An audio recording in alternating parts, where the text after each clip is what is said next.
Alright,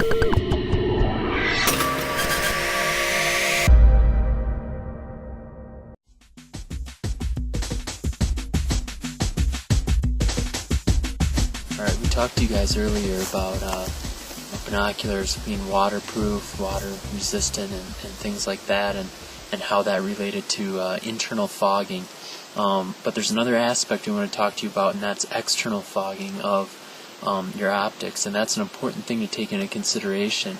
Right now, we're not really yet in conditions that will usually bring about external fogging because it's pretty dry and the temperature is pretty good.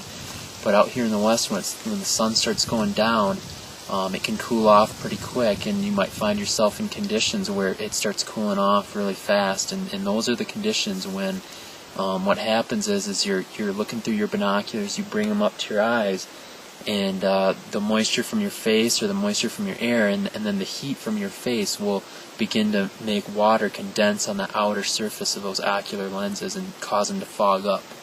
So there's some things that you can do to avoid that happening. One easy thing is, like right now you can see I'm wearing a hat. If you just turn it around backwards, that'll help dissipate some heat away from your face a little bit easier. So when you're holding the binoculars up to your face, you'll kind of get that heat away. The other thing you can do is, normally you're going to want to have your eye cups twisted up if you're not wearing glasses. You can try twisting them down and holding them a little bit away from your face, or resting them up on your brow ridge or something like that. That just gives you more air movement around those ocular lenses to help get that moisture and that heat away from those lenses to keep them from fogging up.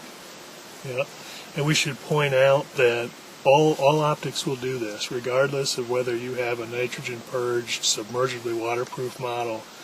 Any optic is subject to this external fogging. You can't help it. It's simple weather conditions that cause that. Sam had pointed out a couple nice tips that can help out a lot when you do that. I know that if you get out, we're in some pretty warm conditions here today, but if you get out and it's very cold when you're down in the 20s, teens, single-digit temperatures, it's very difficult to avoid doing this. You really have to be careful of it, because when it does, it will actually layer a layer of frost right over the glass, and then you have to clean that off. What I find myself doing are many of the tips Sam offered. I do collapse these eye cups down. I try to keep that gap from my face so the air will flow through there. I also be careful to glass for short periods of time and then pull that glass away from my face and give it a chance to cool back off again before it frosts.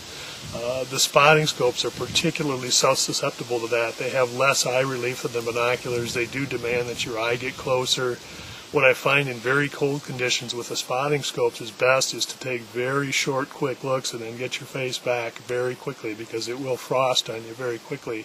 And another option too that you can look into is Vortex, for instance, has got a product that's an anti-fog cleaning solution. You can put that right on your ocular lenses, use it to clean the lenses off, and it actually puts an anti-fog layer on that lens so that it just helps reduce the risk that you're going to get fogging on that. And so that's just another thing you can do to try and avoid having that happen.